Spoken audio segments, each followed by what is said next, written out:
ഒരു നാളും മറക്കുമോ?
ഞങ്ങളും ക്രൂശിക്കപ്പെട്ട ക്രിസ്തുവിനെ പ്രസംഗിക്കുന്നു.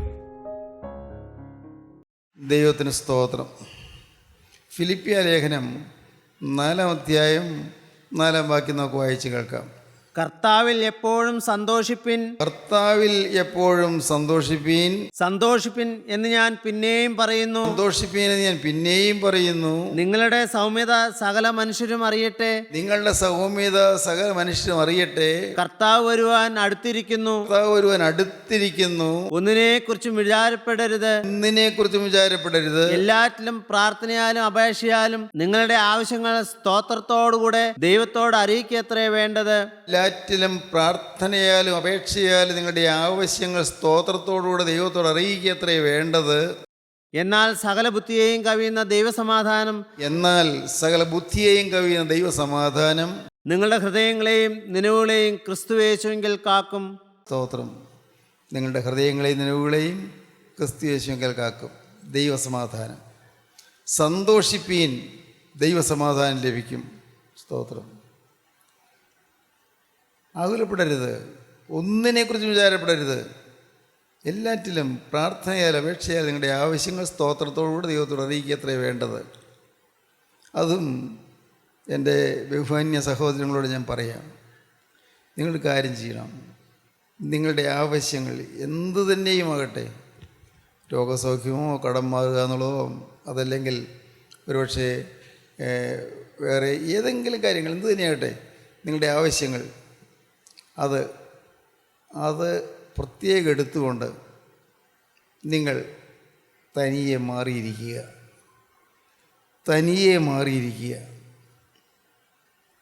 വേറെ ആരും വേണമെന്നില്ല. ഇല്ലാതിരിക്കുകയാണ് നല്ലത്. അല്ല, നിങ്ങളുടെ ഭാര്യയോ ഭർത്താവോ കൂടെ ഉണ്ടെങ്കിൽ കുഴപ്പമില്ല. പക്ഷേ വേണ്ട, ഒറ്റയ്ക്കിരിക്കുന്നത് ഏറ്റവും നല്ലത്. നിങ്ങളുടെ പ്രത്യേകമായൊരാവശ്യം, ഒരുപക്ഷെ പരീക്ഷ പാസ്സാകുന്നതാകാം, ജോലി കിട്ടുന്നതാകാം, ഒരു വിവാഹം നടക്കുന്നതാകാം, ഒരു കുഞ്ഞിനെ കിട്ടുന്നതാകാം ആവശ്യം. അതല്ല, കുറച്ചുകൂടി കടന്ന് നിങ്ങളുടെ കോപസ്വഭാവം മാറുന്നതാകാം, നിങ്ങളുടെ വാശിയും വഴക്കും മാറുന്നതാകാം, നിങ്ങളുടെ വീട്ടിലെ കലഹങ്ങൾ മാറുന്നതാകാം, ഭർത്താവിൻ്റെ ദുസ്വഭാവം മാറുന്നതാകാം, അല്ലെങ്കിൽ ഭാര്യയുടെ പരിഭവം മാറുന്നതാകാം. എന്താണ് നിങ്ങളുടെ ആവശ്യം? ആ ആവശ്യം നിങ്ങൾ വഹിച്ചുകൊണ്ട് നിങ്ങൾ തനിയെ മേറിട്ടിരിക്കുക. കർത്താവിനോട് പറയണം, കർത്താവേ, നിൻ്റെ വചനത്തിൽ പറഞ്ഞിട്ടുണ്ട്, ഹൃദയം നുറുങ്ങിയവർക്ക് യഹോവ സമീപസ്ഥൻ, മനസ്സ് തകർന്നവരെ അവൻ രക്ഷിക്കുന്നു. ഞാൻ വശം കെട്ട് ഹൃദയം നുറുങ്ങി വന്നിരിക്കുകയാണ്. ഞാൻ വിഷമിച്ച് ഞാൻ വന്നിരിക്കുകയാണ്. പ്രിയപ്പെട്ടവരെ, നിങ്ങൾ പറയാം, കർത്താവേ, നിൻ്റെ വചനത്തിൽ പറഞ്ഞിട്ടുണ്ട്, ദൈവം തന്നെ വിളിച്ചപേക്ഷിക്കുന്നവർക്ക്, സത്യമായി തന്നെ വിളിച്ചപേക്ഷിക്കുന്നവർക്ക് സമീപസ്ഥനാകുന്നു. ഞാൻ സത്യമായി വിളിച്ചപേക്ഷിക്കുന്നു, നീ സമീപത്ത് വന്നിട്ടുണ്ട്. ഞാൻ വിശ്വസിക്കുന്നു, വചനം ഞാൻ വിശ്വസിക്കുന്നു. ഇപ്പോൾ കർത്താവേ, ഞാൻ നിന്നോട് ഒരാവശ്യം പറയാൻ പോവുകയാണ്. അതിനു മുൻപ് ഞാൻ തിരുവൻപാകെ ഒരു കാര്യം ബോധിപ്പിക്കുന്നു. ഇനിമേൽ ഞാൻ പുതിയ മനുഷ്യനായിരിക്കും, ആ കാര്യം ഉറപ്പാണ്. ഇനിമേൽ ഞാൻ പാവത്തിലേക്കില്ല, പഴയ സ്വഭാവത്തിലേക്കില്ല, ഞാൻ പുതിയ മനുഷ്യനായിരിക്കും. ആ ഒരു ഉറപ്പോടെ ഞാനിതാ തിരുവൻപാകെ വന്നിരിക്കുന്നു. കർത്താവേ, നിൻ്റെ തൃക്കരം നീട്ടി എൻ്റെ ഈ ആവശ്യത്തിൽ നിൻ്റെ ആണിപ്പാടുള്ള കരം വയ്ക്കണം. സ്തോത്രം. പ്രിയപ്പെട്ടവരെ, നിങ്ങളൊന്ന് പറഞ്ഞു നോക്കൂ, കാണാം. നിങ്ങളൊന്ന് അപേക്ഷിച്ച് നോക്കൂ. തീർച്ചയായും കർത്താവ് നിങ്ങളുടെ ആവശ്യങ്ങൾ നിറവേറ്റിത്തരും. സ്തോത്രം. അക്കാര്യം ഉറപ്പാണ്. നിങ്ങൾ വിശ്വസിക്കൂ.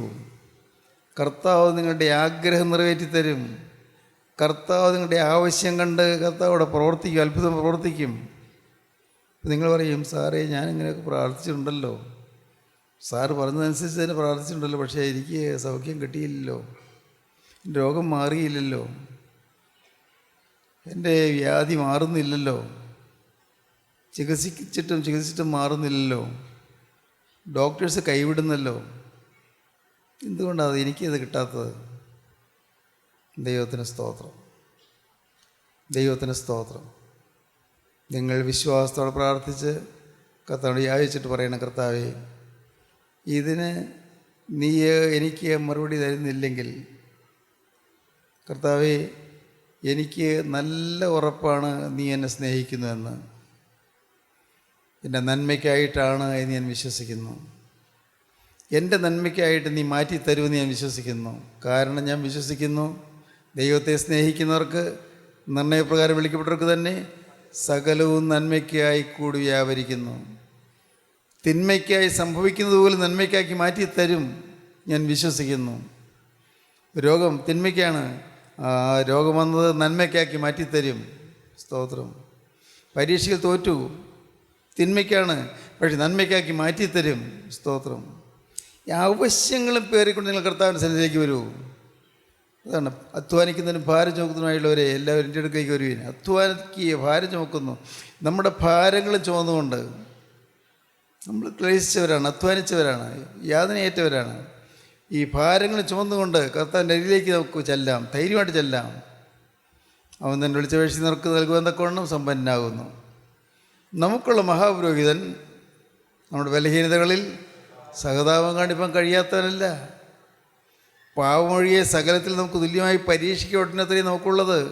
അതുകൊണ്ട് കരുണ ലഭിപ്പാനും തൽസമയത്ത് സഹായത്തിൽ കൃപ പ്രാപിപ്പാനുമായി നാം ധൈര്യത്തോടെ കൃപാസനത്തിലെടുത്ത് ചെല്ലുക. നിങ്ങൾ വിശ്വസിക്കുക പ്രിയപ്പെട്ടവരെ. സ്തോത്രം, സ്തോത്രം, ദൈവത്തിന് സ്തോത്രം. ഞാൻ ഇടയ്ക്കൊക്കെ പറയാറുള്ളൊരു വാക്കാണ്, കർത്താവേ, ഞാൻ വേറെ ഒന്നും നിന്നോട് ചോദിച്ചില്ലല്ലോ, ഞാൻ നിൻ്റെ വേറൊന്നും ചോദിച്ചില്ലല്ലോ, ഞാൻ ഒറ്റയ്ക്കൊരു കാര്യമല്ലേ ചോദിച്ചുള്ളൂ, എന്നെ ഒരു വിശുദ്ധനാക്കി മാറ്റണമെന്നല്ലേ ഞാൻ ചോദിച്ചുള്ളൂ, വേറെ ഒന്നും ഞാൻ ചോദിച്ചില്ലല്ലോ. ഈ ഭൂമിയിലെ മനുഷ്യരാരുമല്ലോ എന്നെ വീണ്ടെടുത്തത്, ഈ ഭൂമിയിലൊരു കൂട്ടായ്മയല്ലോ എന്നെ രക്ഷിച്ചത്. എൻ്റെ കർത്താവേ, ഈ ഭൂമിയിലെ യാതൊരു പരിശുദ്ധനുമല്ലോ എന്നെ രക്ഷിച്ചത്. ഗോകുൽത്തായിലെ കുരിശിൽ 3 ആണികൾ തൂങ്ങി എൻ്റെ കർത്താവായ യേശുക്രിസ്തു ആണല്ലോ എന്നെ രക്ഷിച്ചത്. യേശുവേ, ഞാൻ വിശ്വസിക്കുന്നു, ഞാൻ ഏറ്റുപറയുന്നു, എൻ്റെ ആയുസ് നിനക്ക് തന്നതല്ലേ കർത്താവേ, അതിന് മാറ്റമില്ലല്ലോ. എൻ്റെ ജീവിതം ഞാൻ നിന്നെ ഏൽപ്പിച്ചതല്ലേ. നിൻ്റെ തൃക്കരം ഇപ്പോൾ എൻ്റെ മേൽ വയ്ക്കണം. സ്തോത്രം. അവനോട് ബലഹീനതകളിൽ സഹതാപം കാണിപ്പാൻ കഴിയാത്തവനല്ല. പാവം ഒഴികെ സകലത്തിൽ നമുക്ക് തുല്യമായ പരീക്ഷയ്ക്കുണ്ടത്രേ നമുക്കുള്ളത്. അതുകൊണ്ട് കരുണ ലഭിപ്പാനും തൽസമയത്ത് സഹായത്തിൽ കൃപ പ്രാപിപ്പാനുമായി നാം ധൈര്യത്തോടെ കൃപാസനത്തെ എടുത്ത് ചെല്ലുക. സ്തോത്രം.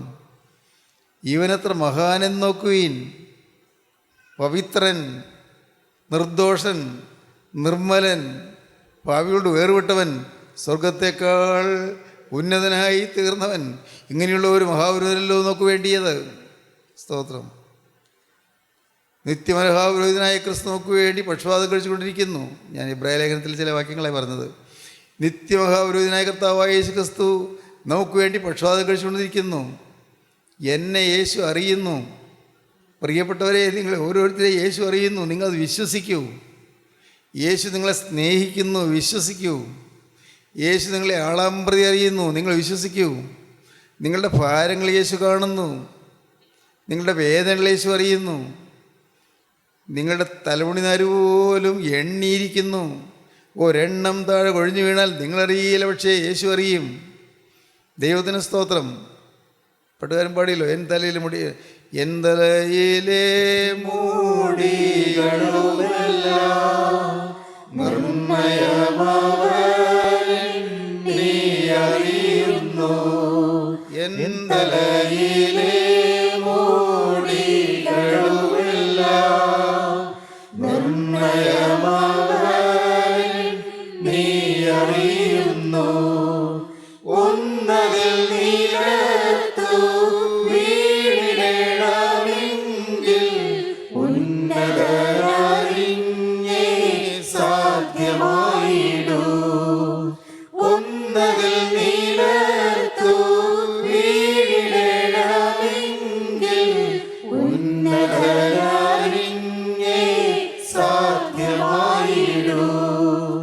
എൻ ദൈവമേ, നിന്നിഷ്ടം ചെയ്യുവാൻ വന്നിടുന്നേ ഞാനിന്നു മോദമായി. നിന്റെ ഇഷ്ടമൊന്നും വേണ്ട പ്രിയനേ, നിന്റെ ഇഷ്ടം എന്നിൽ പൂർണ്ണമാക്കണേ. എന്റെ ഇഷ്ടമൊന്നും വേണ്ട പ്രിയനേ, നിന്റെ ഇഷ്ടം എന്നിൽ പൂർണ്ണമാക്കണേ. സ്തോത്രം. ഈ ബോധ്യത്തോടുകൂടി നിങ്ങൾ കർത്തസന്നിധി വന്ന് നിങ്ങളുടെ ഭാരം വെച്ച് പ്രാർത്ഥിച്ചാൽ നമ്മുടെ ഓരോ ചലനവും അറിയുന്ന ക്രിസ്തു നമ്മളെ തൊടും. അതൊരു അനുഭവമാണ്. ആത്മാവ് നമ്മളെ തൊടും, പരിശുദ്ധാത്മാവ് നമ്മെ തൊടും. അതൊരു അനുഭവമാണ്. എന്താണ് നമ്മുടെ തീരുമാനം? വിശുദ്ധിക്ക് വേണ്ടിയുള്ള തീരുമാനമാണ്. യേശുക്രിസ്തുവിൻ്റെ വിശുദ്ധി പ്രാപിക്കണം, യേശുക്രിസ്തുവിൻ്റെ സ്വഭാവം പ്രാപിക്കണം. അതാണ് നമ്മുടെ തീരുമാനം. വേറെ ലക്ഷ്യമില്ലെന്ന്. സ്തോത്രം. യേശുക്രിസ്തുവിന് വേണ്ടി ഈ ആയുസങ്ങ് മുഴുവനായി ചെലവഴിക്കപ്പെടണം. വേറെ ലക്ഷ്യമില്ല. അങ്ങനെ വരണം. കർത്താവേ, നിൻ്റെ ഹിതം നിറവേറ്റാൻ മാത്രമായി ആയുസ് ചെലവഴിക്കപ്പെടണം, നിനക്കായി മാത്രം. സ്തോത്രം. ദൈവത്തിന് സ്തോത്രം. പ്രിയപ്പെട്ടവരെ, എന്തൊരു ഭാഗ്യകരമായ അനുഭവമാണെന്നോ. ഇവിടെ ഫിലിപ്പിയ ലേഖനത്തിൽ കർത്താവിൽ എപ്പോഴും സന്തോഷിപ്പീൻ എന്ന് പിന്നെയും പറയുന്നു.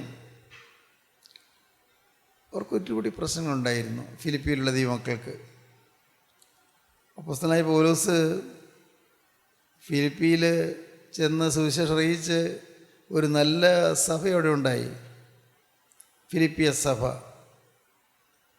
നല്ല ഏൺസ്റ്റായിട്ട്, നല്ല ചൊറിയുറുക്കോടെ നിന്നൊരു സഭയായിരുന്നു. നല്ല വിശുദ്ധിയോട് വിശ്വാസത്തിൽ നിന്ന സഭയായിരുന്നു. അപ്പോഴാണ് അവിടെ ഒരു കെടുതി വന്നത്. അവിടെ മുൻപന്തിയിൽ നിന്ന് ദൈവത്തിൻ്റെ വേല ചെയ്ത യുവോദ്യയും സുന്തുകയും തമ്മിൽ അഭിപ്രായ വ്യത്യാസമായി. 4-1 വാക്യം വായിക്കുക. അതുകൊണ്ട് എൻ്റെ പ്രിയരും വാഞ്ചിതരുമായ സഹോദരന്മാരെ, എൻ്റെ സന്തോഷവും കിരീടവുമായുള്ളവരെ, ഇങ്ങനെ കർത്താവിൽ നിലനിൽപ്പിൻ. പ്രിയമുള്ളവരെ, കർത്താവിൽ ഏക ചിന്തയോടെ ഇരിപ്പാൻ ഞാൻ യുവതിയെയും സുന്തുകയെയും പ്രബോധിപ്പിക്കുന്നു. കർത്താവിൽ ഏകചിന്തയോടിരിപ്പാൻ യുവതിയെയും സുന്തുകയെയും പ്രബോധിപ്പിക്കുന്നു. യുവോദ്യ സുന്തുക എന്ന 2 സ്ത്രീകൾ തമ്മിൽ കലഹമായി. ഡോണ്ട് കോറൽ എനിമോർ എന്നാണ് ഇംഗ്ലീഷ് ബൈബിളിൽ. ഡോണ്ട് കോറൽ എനിമോർ, നിങ്ങൾ ഇനി കലഹിക്കരുത്. ഡോണ്ട് കോറൽ എനിമോർ, ഇനിമേൽ നിങ്ങൾ കലഹിക്കരുത്. മുൻപന്തിയിൽ നിന്ന് പ്രവർത്തിച്ച സ്ത്രീകളായിരുന്നു. അവിടെ സ്ത്രീകളുടെ ഇടയിലെ വേലയിൽ വളരെ പ്രയോജനപ്പെട്ടവരായിരുന്നു. യുവതിയെ സുന്തുകയും അവരെ ഞാൻ പ്രബോധിപ്പിക്കുകയാണ്, കർത്താവിൽ നിങ്ങൾ ഒരു മനസ്സായിരിപ്പീൻ. ബി ഓഫ് വൺ മൈൻഡ് എന്നാണ് വേറൊരു പുസ്തകം, വേറെ English version. B of one mind, B of one mind, ഒരു മനസ്സാകുകയും. അവിടെ ഫിലിപ്പിയ സഭയിൽ അതുമൂലം വലിയ കലക്കമുണ്ടായി. ഫിലിപ്പിയ സഭയിൽ അതുമൂലം വലിയ പ്രശ്നമുണ്ടായി. ആളുകളുടെ ഇടയിൽ അമ്പരപ്പുണ്ടായി. സ്ത്രീകൾ രണ്ടുപേരുമുള്ള കലഹമാണെന്നെങ്കിൽ പോലും അത് സഭയിൽ ചില വേണ്ടാത്ത ചലനങ്ങളുണ്ടാക്കി. പൗലോസ്ലീഹ പെട്ടെന്ന് ഇടപെട്ടു. കാരണം പൗലോസ്ലീഹ അന്ന് ജയിലിൽ കിടക്കുകയാണ്, റോമൻ കാരാഗ്രഹത്തിൽ കിടക്കുകയാണ്. കാരാഗ്രഹത്തിൽ വേഗം ദ്രുതഗതിയിലൊരു എഴുത്തെഴുതി. ഫിലിപ്പിയ സഭയ്ക്ക് വളരെ തിടുക്കത്തിലൊരു എഴുത്തെഴുതി. അതാണ് ഈ എഴുത്ത്, ഫിലിപ്പിയ ലേഖനം. എപ്പഫ്രൊദിത്തോസ് എന്ന് പറയുന്ന ഒരു ദൈവദാസൻ ഫിലിപ്പിയിൽ നിന്ന് പൗലോസ്ലീഹയുടെ അടുക്കൽ വന്നു. ഫിലിപ്പിയിലുള്ള ദൈവമക്കൾ ഒരു ധർമ്മശേഖരം അവരുടെ വരുമാനത്തിൽ നിന്നുണ്ടാക്കിയ കുറേ രൂപ അത് റോമിലെ കാരാഗ്രഹത്തിൽ അപ്പോസ്തലനായ പൗലോസിൻ്റെ ഉപജീവനത്തിന് വേണ്ടി കൊടുക്കുവാൻ, കാരാഗ്രഹത്തിൽ ഒരു വീട്ടുകടങ്കൽ പോലെയായിരുന്നു അന്ന്, ഉപജീവനത്തിന് വേണ്ടി കൊടുക്കുവാൻ എപ്പഫ്രൊദിത്തോസ് കൊണ്ടുവന്നു. പോരുന്ന വഴിക്ക് എപ്പഫ്രൊദിത്തോസിന് രോഗമായി. മരിപ്പാറായിരുന്നു സത്യം എന്നാണ് അപ്പോസ്തലൻ പറഞ്ഞു. അവൻ മരിപ്പാറായിരുന്നു സത്യം. 2-ാം അധ്യായം വായിക്കുമ്പോൾ കാണാം. വായിച്ചാൽ, എന്നാൽ എൻ്റെ സഹോദരനും കൂട്ടുവേലക്കാരനും സഹപഠനും നിങ്ങളുടെ ദൂതനും എൻ്റെ ബുദ്ധിമുട്ടിന് ശുശ്രൂഷിച്ചവനുമായ എപ്പഫ്രൊദിത്തോസിനെ നിങ്ങളുടെ അടുക്കൽ അയക്കുന്നത് ആവശ്യം എന്ന് എനിക്ക് തോന്നി. അവൻ നിങ്ങളെ എല്ലാവരെയും കാണുവാൻ വാഞ്ചിച്ചും താൻ ദീനമായി കിടന്നു എന്ന് നിങ്ങൾ കേട്ടതുകൊണ്ട് വ്യസനിച്ചിരുന്നു. അവൻ ദീനം പിടിച്ച് മരിപ്പാറായിരുന്നു സത്യം. എങ്കിലും ദൈവം അവനോട് കരുണ ചെയ്തു. അവനോട് മാത്രമല്ല, എനിക്ക് ദുഃഖത്തിന്മേൽ ദുഃഖം വരാതിരിപ്പാൻ എന്നോടും കരുണ ചെയ്തു. എപ്പഫ്രൊദിത്തോസിന് രോഗം വന്നു. രോഗം വന്നപ്പോഴേക്കും അത് പൗലോസ്ലീഹയ്ക്ക് വലിയ വേദനയായി. പൗലോസ്ലീഹ പ്രാർത്ഥിച്ചു. എന്തൊരത്ഭുതം! രോഗം മാറി, സൗഖ്യമായി. അവിടെ നിന്ന് വന്ന ദൈവമക്കൾ ഈ എപ്പഫ്രൊദിത്തോസിൻ്റെ കയ്യിൽ അപ്പോസ്തലന് ഒരു സഹായം കൊടുത്തുവിട്ട ദൈവമക്കൾ സ്നേഹമുള്ളവരായിരുന്നു. ഈ ഫിലിപ്പിയ സഭ സ്നേഹമുള്ളൊരു സഭയായിരുന്നു, സഹായിപ്പ് മനസ്സുള്ള സഭയായിരുന്നു. അതുകൊണ്ട് ഫിലിപ്പിയ സഭ അന്ന് ഒരു കളക്ഷൻ എടുത്ത് അപ്പോസ്തലനായ പൗലോസിനെ കൊടുക്കാൻ എപ്പഫ്രൊദിത്തോസിൻ്റെ കയ്യിൽ കൊടുത്തയച്ചു. സ്തോത്രം. അവർ പൊതുവെ പറഞ്ഞാൽ അവരിൽ ഞാൻ ആദ്യം പറഞ്ഞതുപോലെ ഇത്രയും നല്ല കാര്യങ്ങൾ ചെയ്യുന്ന സമൂഹമായിരുന്നെങ്കിലും, അപ്പോസ്തലനെ സഹായിക്കുകയും ഒക്കെ ചെയ്യുന്ന കൂട്ടരായിരുന്നെങ്കിലും അവരുടെ ഇടയിൽ ഐക്യം ഉണ്ടായിരുന്നില്ല. നിങ്ങൾ വായിച്ചാൽ കാണാം, 1-ാം അധ്യായത്തിൽ 2-ാം അധ്യായത്തിലെ തമ്മിൽ ഐക്യമായിരിപ്പീൻ, തമ്മിൽ ഏകാഗ്രതയോടിരിപ്പീൻ, ഏകഭാവം കൊണ്ടുവരുവീൻ, ക്രിസ്തുവിൻ്റെ ഭാവം നിങ്ങൾക്കുണ്ടായിരിക്കട്ടെ എന്നെല്ലാം പറയുന്നത് നമുക്ക് വായിക്കാൻ സാധിക്കും. ഐക്യം നഷ്ടപ്പെട്ടു, സഭയ്ക്കുള്ളിൽ ഐക്യം നഷ്ടപ്പെട്ടു. സ്തോത്രം. കുടുംബങ്ങളിൽ ഐക്യം നഷ്ടപ്പെട്ടാൽ കുടുംബത്തിൻ്റെ ഐശ്വര്യം പോകും. സമൂഹത്തിൽ ഐക്യം നഷ്ടപ്പെട്ടാൽ സമൂഹത്തിൽ ഐശ്വര്യം പോകും. കൂട്ടായ്മകൾ ഐക്യം നഷ്ടപ്പെട്ടാൽ കൂട്ടായ്മയുടെ ഐശ്വര്യം പോകും. ദൈവത്തിന് സ്തോത്രം. ദൈവത്തിന് വലിയ നാമം മഹത്വപ്പെടട്ടെ. പ്രിയപ്പെട്ടവരെ, ഒരു കാരണവശാലും ഐക്യം നഷ്ടപ്പെടരുത്. പ്രത്യേകം ശ്രദ്ധിക്കണം. ഏതെങ്കിലും കാര്യത്തിൽ ശത്രു പഴുതുണ്ടാക്കി അകത്ത് കിടക്കാൻ നോക്കും. നുഴഞ്ഞു വരുന്ന പിശാചിൻ്റെ തന്ത്രം അതാണ്. നുഴഞ്ഞു വരുന്ന കള്ള സഹോദരന്മാരെന്ന് വേദപുസ്തകത്തിൽ പറയുന്നുണ്ട്. നുഴഞ്ഞു വരും പിശാച്, തന്ത്രപൂർവ്വം കടന്നു വരും. അതിനിടം കൊടുക്കരുത്. ഫിലിപ്പിയ സഭയിൽ അവിടെ ഐക്യം നഷ്ടപ്പെട്ടു പോയി. നല്ല കാര്യങ്ങൾ ചെയ്യുന്നവരാണ്, സുവിശേഷത്തിനു വേണ്ടി അധ്വാനിച്ചവരാണ്. ഫിലിപ്പിയ ലേഖനം നിങ്ങൾ മുഴുവൻ വായിച്ചാൽ നിങ്ങൾക്ക് മനസ്സിലാകും. അപ്പോസ്തലൻ്റെ ആങ്സൈറ്റി, ആ സഭയെക്കുറിച്ചുള്ളതായ ഉദ്വേഗം നിങ്ങൾക്ക് മനസ്സിലാകും. അവർ നല്ല രീതിയിൽ വളർന്നു വന്ന സഭ, ആദ്യമായി യൂറോപ്പിൽ ക്രിസ്ത്യാനിയായി ഒരാളുണ്ടായ സഭ ലുദിയ. ആദ്യത്തെ ക്രിസ്ത്യാനി ലുദിയാണ്. യൂറോപ്പിൽ ആദ്യമായി ക്രിസ്ത്യാനി ഉണ്ടായത് ലുദിയ ഈ ഫിലിപ്പിയിൽ നിന്നാണ്. ദൈവത്തിന് സ്തോത്രം. അങ്ങനെയുള്ള അനുഗ്രഹീതമായ ആ സഭ ഇപ്പോൾ ആകുല മനസ്കരായി തീർന്നു. ആവലാതിയായി. അവർക്ക് അനേകം ദുരിതങ്ങൾ വന്നു, ഭാരങ്ങൾ വന്നു, ആകുലങ്ങൾ വന്നു. അതാണ് പറഞ്ഞത്, ഒന്നിനെക്കുറിച്ചും വിചാരപ്പെടരുത് എന്ന്. ഇന്ന് നമുക്കും പല കാര്യങ്ങളിൽ ആകുലങ്ങളുണ്ട്, ഭാരങ്ങളുണ്ട്, തീർച്ചയായിട്ടും ഉണ്ട്. എന്തെല്ലാം കാര്യങ്ങളാണല്ലേ. എനിക്കറിയാം, നിങ്ങൾക്ക് ഓരോരുത്തർക്കും ഉണ്ട്. ഞാൻ പറയാറുണ്ടല്ലോ, ഓരോരുത്തരുടെയും തലയിൽ ചുമടുണ്ട്, ചുമട്. ഞാൻ ചിലപ്പോൾ ഈ കൂട്ടായ്മയിലേക്ക് ദൈവമക്കൾ വരുന്ന നോക്കി വയ്ക്കുമ്പോൾ എൻ്റെ മനസ്സിലേക്ക് വരുന്ന ഒരു ചിത്രം, വലിയ ചുമടും ചുമന്നുകൊണ്ട് ഓരോരുത്തർ വരിക. വലിയ ചുമട്, എല്ലാവരുടെയും തലയിൽ ചുമടുണ്ട്. ദൈവത്തിന് സ്തോത്രം. ഞാൻ എൻ്റെ കർത്താവിനോട് പറയാറുണ്ട്, കർത്താവേ, ഈ ചുമടെല്ലാം ഇറക്കി വെച്ചിട്ട് സ്വതന്ത്രരായി ഈ മക്കൾ പോകാനിടയാക്കണമേ എന്ന്. ദൈവത്തിന് സ്തോത്രം. ഭാരച്ചുമടുകൾ, അനേക ചുമടുകൾ. പാപത്തിൻ്റെ ചുമടുകളുണ്ട്, ഭാരത്തിൻ്റെ ചുമടുകളുണ്ട്. പാപത്തിൻ്റെ ചുമടുകളുണ്ട്, ഭാരത്തിൻ്റെ ചുമടുകളുണ്ട്. ഈ ചുമടുകളെല്ലാം ചുമന്നുകൊണ്ടാണ് വരുന്നത്. ഇതെല്ലാമായിട്ട് ഇങ്ങനെ മനസ്സ് വിങ്ങിക്കൊണ്ട്, ഉള്ളു നീറിക്കൊണ്ട്, ഒരു ഗതിയില്ലാത്ത രീതിയിൽ മനസ്സ് വേദനിച്ച് പുകഞ്ഞുകൊണ്ട് വരുന്ന ദൈവമക്കൾക്ക് കർത്താവ് ആശ്വാസം തരുമെന്നായി പറഞ്ഞു വരുന്നത്. ഒന്നിനെക്കുറിച്ച് വിചാരപ്പെടരുത്. കർത്താവിൽ എപ്പോഴും സന്തോഷിപ്പീൻ എന്ന് ഞാൻ പിന്നെയും പറയുന്നു. നിങ്ങളുടെ സൗമ്യത സകല മനുഷ്യരും അറിയട്ടെ. കർത്താവ് ഒരുവൻ അടുത്തിരിക്കുന്നു. ഒന്നിനെക്കുറിച്ചും വിചാരപ്പെടരുത്. എല്ലാറ്റിലും പ്രാർത്ഥനയാലും അപേക്ഷയാലും നിങ്ങളുടെ ആവശ്യങ്ങൾ സ്തോത്രത്തോടുകൂടെ ദൈവത്തോട് അറിയിക്കത്രേ വേണ്ടത്. എന്നാൽ സകല ബുദ്ധിയെയും കവിയുന്ന ദൈവസമാധാനം നിങ്ങളുടെ ഹൃദയങ്ങളെയും നിലവുകളെയും ക്രിസ്തുയേശുവിൽ കാക്കും. സ്തോത്രം, ദൈവത്തിന് സ്തോത്രം. കർത്താവിൽ എപ്പോഴും സന്തോഷിപ്പീൻ, ഐക്യമുള്ളവരായിത്തീരുവീൻ, സന്തോഷമുള്ളവരായിത്തീരുവീൻ, ആകുലങ്ങൾ വിട്ടുകളയുവീൻ, ഭാരച്ചുമടുകൾ മാറ്റിക്കളയുവീൻ. ദൈവത്തിന് സ്തോത്രം. പാട്ടുകാരൻ പാടിയല്ലോ,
കുരിശിൻ്റെ നിഴലിൽ തലചായ്ച്ചിരിക്കുക. സ്തോത്രം. എന്നീ വാക്കുകൾ നിങ്ങൾ കേൾക്കുമ്പോൾ നിങ്ങൾ കുരിശ് തേടി ദൂരെ പോകണ്ട. ക്രൂശിതൻ നിങ്ങളുടെ അരികിലേക്ക് വന്നിട്ടുണ്ട്. ക്രൂശിൽ 3 ആണിൽ തൂങ്ങിയ നിങ്ങളുടെ അരികത്തേക്ക് വന്നിട്ടുണ്ട്. അവൻ്റെ പാദത്തിങ്കൽ തലചായ്ച്ചിരിക്കുക. നിങ്ങൾ രാത്രി ഉറങ്ങുമ്പോൾ അവൻ്റെ പാദത്തിൽ തലചായ്ച്ച് കിടക്കാം.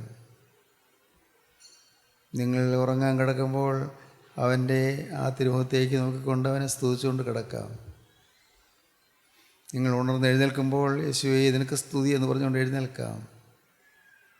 കർത്താവേ, ഇന്ന് ഈ പുതിയ പ്രഭാതത്തിൽ ഞാൻ എഴുന്നേൽപ്പിച്ചല്ലോ, നിനക്ക് സ്തുതി എന്ന് പറയണം. കർത്താവേ, ഇന്നലെ രാത്രിയിലെ ആപത്തുകളിൽ നിന്നെ നിരീക്ഷിച്ചല്ലോ എന്ന് പറയണം. കർത്താവേ, ദുഷ്ടപിശാച് ഒരിടത്ത് എത്തിയോ അത് നോക്കാതെ നീ എന്നെ കാത്തല്ലോ എന്ന് പറയണം. ദൈവത്തെ സ്തുതിച്ചുകൊണ്ട് എഴുന്നേൽക്കണം. നല്ല ഊർജ്ജസ്വതയോടെ, നല്ല നല്ല ഉണർവോടെ നിങ്ങളുടെ ജോലികൾക്ക് വേണ്ടി നിങ്ങൾക്ക് പോകാം. പഠിക്കാൻ തുടങ്ങാം, ജോലികൾക്ക് പോകാം. ദൈവത്തിന് സ്തോത്രം. നിങ്ങളുടെ ജീവിതം ക്രിസ്തുവിനോടെ ആയിരിക്കുക. ഞാൻ ആശിക്കുന്നു ഈ എൻ്റെ വാക്കുകളെ കേൾക്കുന്ന ഞാൻ ഏറ്റവും ബഹുമാനിക്കുന്ന ദൈവമക്കളെല്ലാവരും യേശുവിനെ സ്നേഹിക്കുന്നവരായിത്തീരണമെന്ന്, അവൻ്റെ പാദത്തെങ്കിൽ അഭയം പ്രാപിക്കുന്നവരായിത്തീരണമെന്ന് ഞാൻ ആശിക്കുന്നു. ഈ യേശുവിൻ്റെ പാദത്തിൽ അഭയം പ്രാപിച്ച് സമാധാനം അനുഭവിക്കുന്നവരായിത്തീരണമെന്ന്, ആകുലങ്ങൾ മാറി, അവലാധികൾ മാറി, ഭാരങ്ങൾ മാറി, ചുമടുകൾ മാറി സമാധാനവും സന്തോഷവും അനുഭവിക്കുന്നവരായിത്തീരണമെന്ന് ഞാൻ ആശിക്കുന്നു. സ്തോത്രം. എനിക്ക് സമാധാനം തന്ന യേശു നിങ്ങൾക്ക് സമാധാനം തരട്ടെ എന്ന് ഞാൻ ആശംസിക്കുന്നു. എനിക്ക് സന്തോഷം തന്ന യേശു നിങ്ങൾക്ക് സന്തോഷം തരട്ടെ എന്ന് ഞാൻ ആശംസിക്കുന്നു. ക്രിസ്തുവിൻ്റെ സ്നേഹം നിങ്ങളെ തഴുകട്ടെ. ക്രിസ്തുവിൻ്റെ തൃക്കര നിങ്ങളെ തലോടട്ടെ. ക്രിസ്തുവിൻ്റെ തിരക്ക് നിങ്ങളുടെ പാപങ്ങളെ കഴുകട്ടെ. ക്രിസ്തുവിൻ്റെ സ്ലീബ നിങ്ങളെ അനുഗ്രഹിക്കട്ടെ. അജയമുള്ള സ്ലീബായുടെ ചുവട്ടിൽ നിങ്ങൾക്ക് അഭയം കിട്ടട്ടെ. ദൈവം നിങ്ങളെ അനുഗ്രഹിക്കട്ടെ. ക്രിസ്തുവിൻ്റെ വേണ്ടി നിങ്ങൾ ഒരുക്കട്ടെ. ദൈവനാമം മുഖത്തുപെടട്ടെ. നമുക്ക് പ്രാർത്ഥിക്കാം. കാരുണ്യവാനേ മഹാപരിശുദ്ധനായ ഞങ്ങളുടെ സ്വർഗീയ പിതാവേ, ഈ നല്ല ദിവസത്തിനായി ഞങ്ങളിതിനെ സ്തുതിക്കുന്നു, ഞങ്ങളിതിനെ സ്തോത്രം ചെയ്യുന്നു. കർത്താവേ, അവിടുത്തെ ഈ പ്രിയമക്കളെ എല്ലാം അവിടുന്ന് അനുഗ്രഹിക്കണമേ. നിന്റെ മക്കളോടൊന്ന് മനസ്സലിയണമേ. വചനം കേട്ട എല്ലാവരുടെ മേലും തൃക്കരം വയ്ക്കണമേ. എല്ലാവരെയും ആശ്വസിപ്പിച്ച് സമാധാനപ്പെടുത്തി ആകുലങ്ങൾ മാറ്റി പറഞ്ഞയക്കണമേ. യേശുവെ, അവിടുത്തെ രണ്ടാമത്തവരെ വേണ്ടി എല്ലാവരെയും വിശുദ്ധീകരിച്ച് ഒരുക്കണമേ. യേശു ക്രിസ്തുവിൻ്റെ പരിശുദ്ധമായ നാമത്തിൽ പ്രാർത്ഥിക്കുന്ന കൃപയോടെ കേൾക്കണമേ. ആമീൻ. ഹല്ലേലൂയ. സ്തോത്രം.